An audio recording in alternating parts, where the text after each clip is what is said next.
Hello everyone, Jules here. Today I'd like to talk about a topic that is related to a video I did recently about my spiritual path, and that is the topic of deity.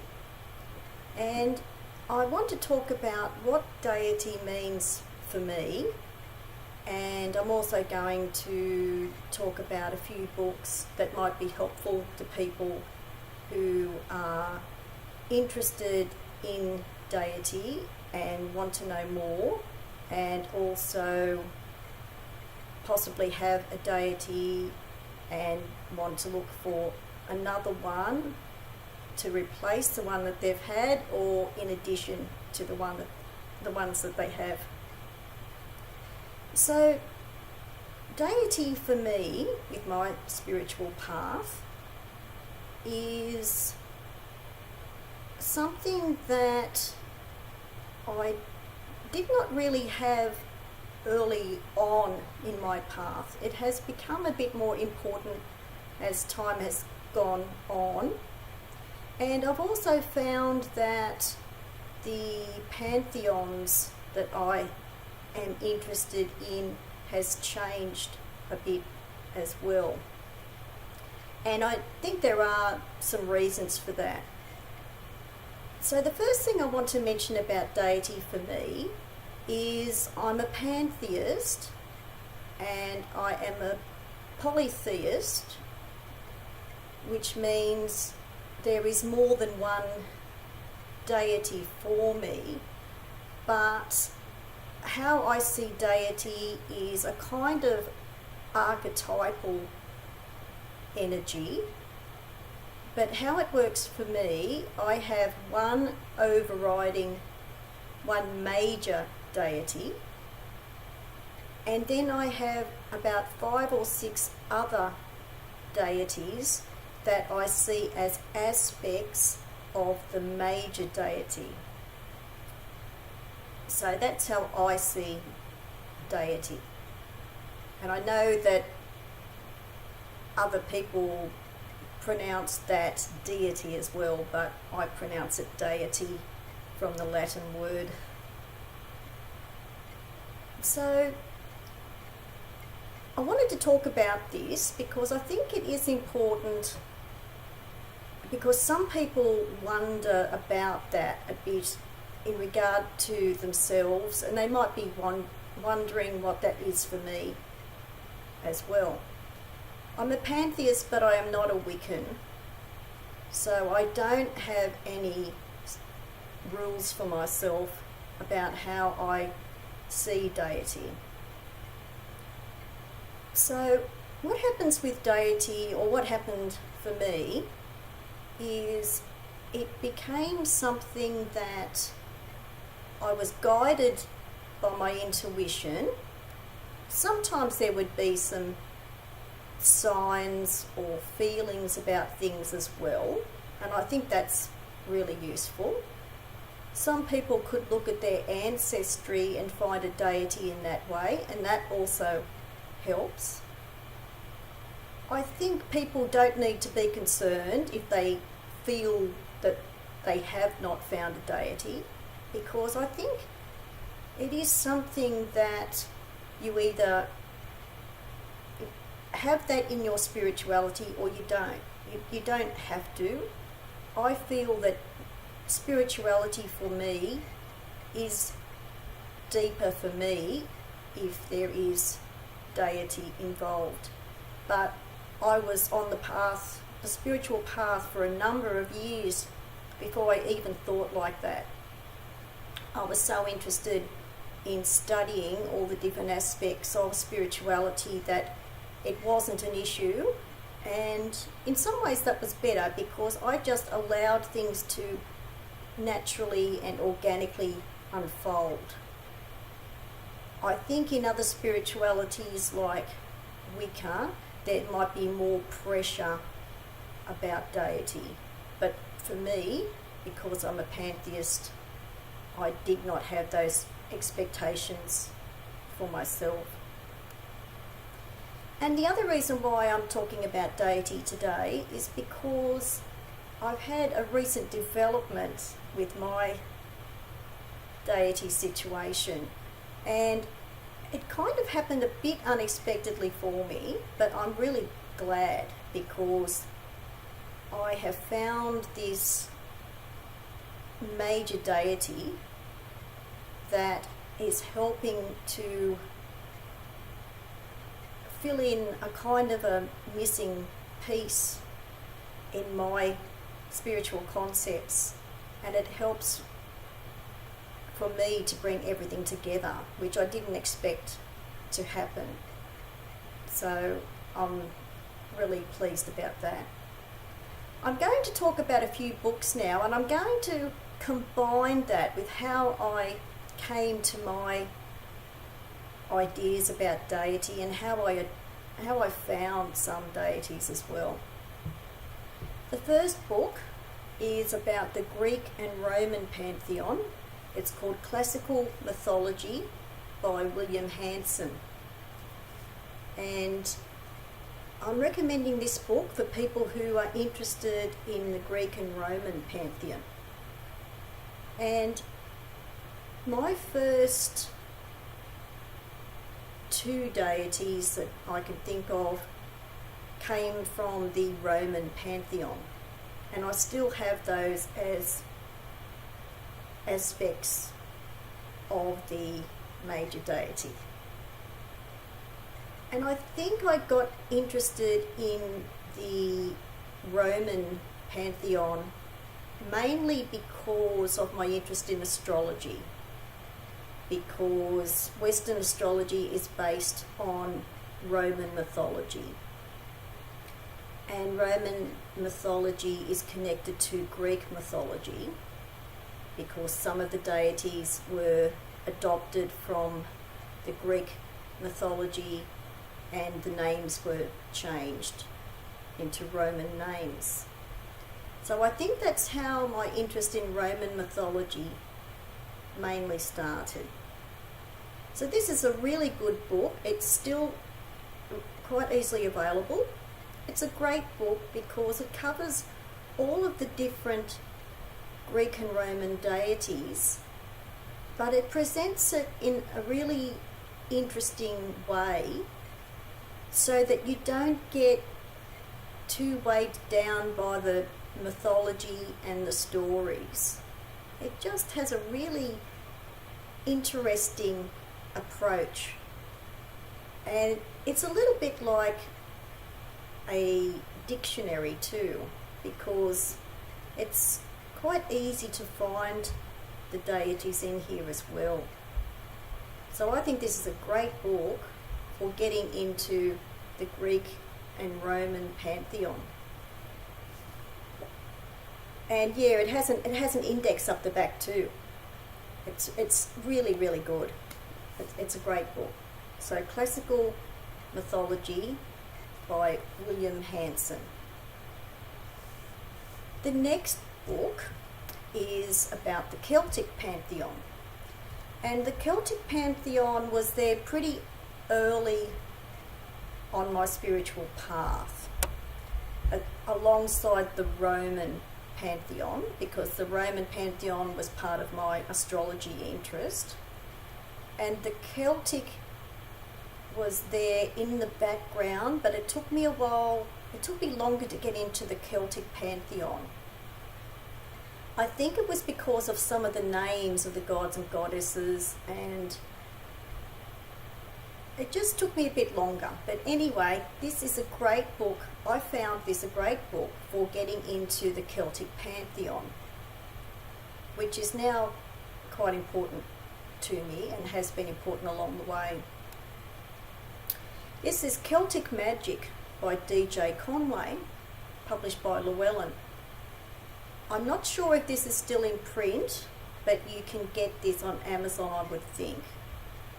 Now, this part of the book is about Celtic magic, but it is a really good guide on the Celtic pantheon of the gods and goddesses. This was such a great help when I was finding out initially about the Celtic pantheon. So I would recommend this to people who want to know more about the Celtic Pantheon. So Celtic Magic by D.J. Conway. And there's a bit of everything in this book, but as I said, I think it's got the most information on the Celtic gods and goddesses in one compact book. It's only a small paperback book, but there's a lot of information in here. The next book is about the Egyptian Pantheon. The Egyptian Pantheon and the Egyptian mythology is important to me as well. But there's only one deity that I'm interested in with the Egyptian Pantheon, but is still very interesting to me. But I have not really adopted the deities as much as I haven't been as influenced as the Roman and Celtic pantheons. So this is a great book for people who want to know more about the Egyptian Pantheon. I'm not sure if it's still in print, but you might find it on Amazon. It could still be in print, I'm not sure. The Complete Gods and Goddesses of Ancient Egypt by Richard H. Wilkinson. Here is the book. It's quite a thick book. There's lots of information in here on all the different gods and goddesses of ancient Egypt. And it's a very interesting and fascinating book. I can understand why people are interested in the Egyptian Pantheon. I am interested in it, but I kind of see the Egyptian Pantheon as a general spiritual outlook. It's part of my spiritual path. I think the Egyptian concepts are very important. But for people who want to know more about the gods and goddesses of ancient Egypt, I think this is probably the best book around. So this is The Complete Gods and Goddesses of Ancient Egypt by Richard H. Wilkinson. And I'll put all the details below the video. Now the last book is kind of where I am now, where I didn't expect to be at all. But when you've been on the spiritual path for quite a while, like I have, it does change over time. That's another point I want to make. I think it's, especially with Wicca, I've sort of heard this mentioned where it's like, oh, I've been really interested, or I have a matron or patron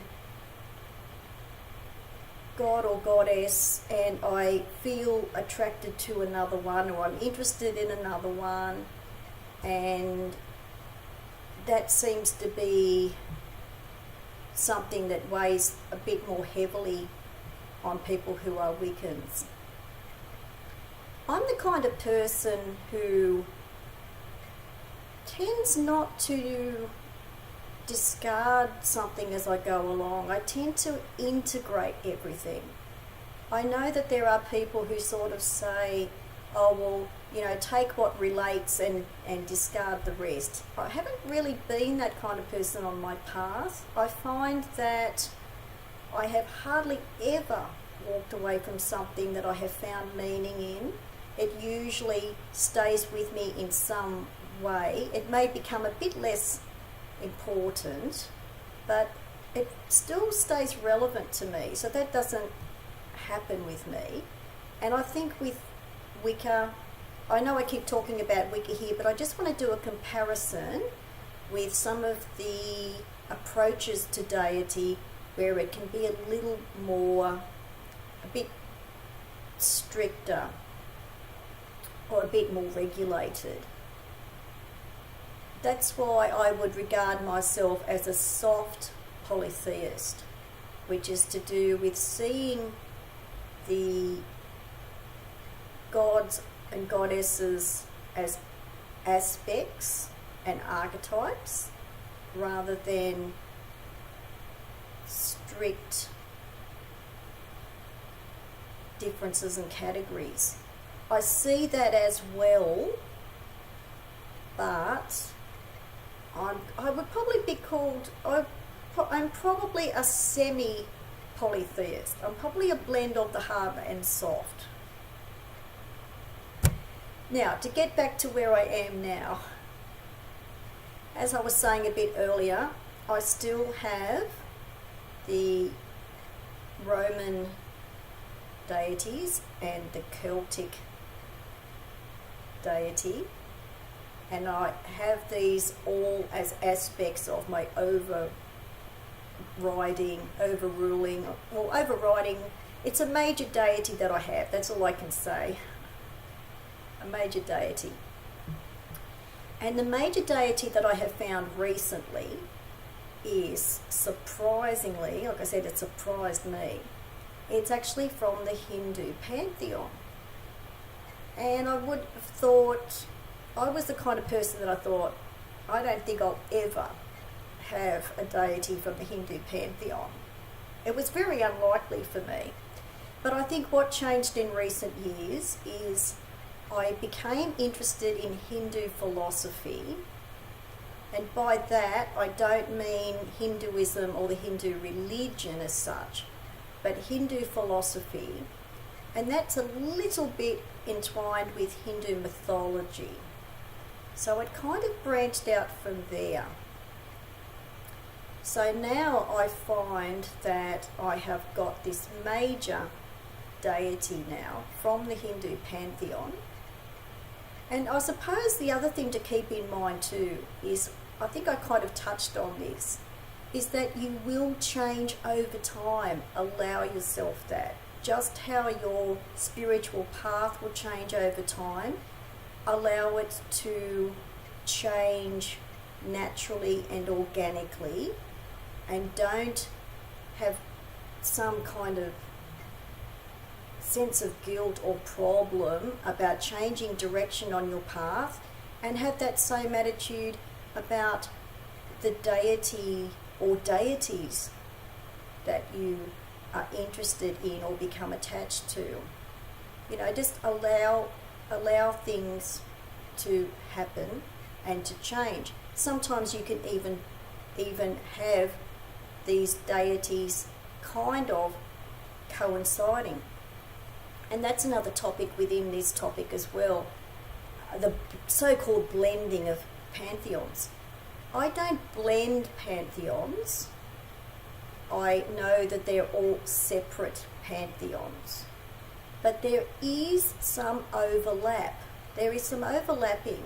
And you will only find that out when you do your own research. If you do your own research on mythology and ancient history and ancient culture, you will find that a lot of these pantheons and a lot of these ancient cultures did borrow from each other.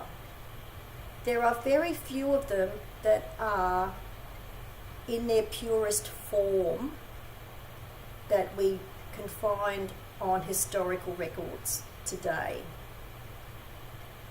The exception would be the very ancient ones, pre-Greek and Roman, which are the Egyptian pantheon, the Hindu pantheon, the Babylonian pantheon, and probably some the Chinese deities and Chinese pantheon. They're the exceptions. There was borrowing of ideas and concepts with deity over a long period of time. So I just wanted to mention that. Okay, so This is a book now about the Hindu pantheon, and these are Hindu goddesses for people who are interested in the Hindu pantheon. This is a book particularly about Hindu goddesses, and it is called Awakening Shakti by Sally Kempton. This is a relatively new book. It's come out in recent years. It is a great book for exploring Hindu goddesses. It's a wonderful book. There is a chapter on each of the goddesses and correspondences and how to relate to each of the goddesses and how to understand each of them.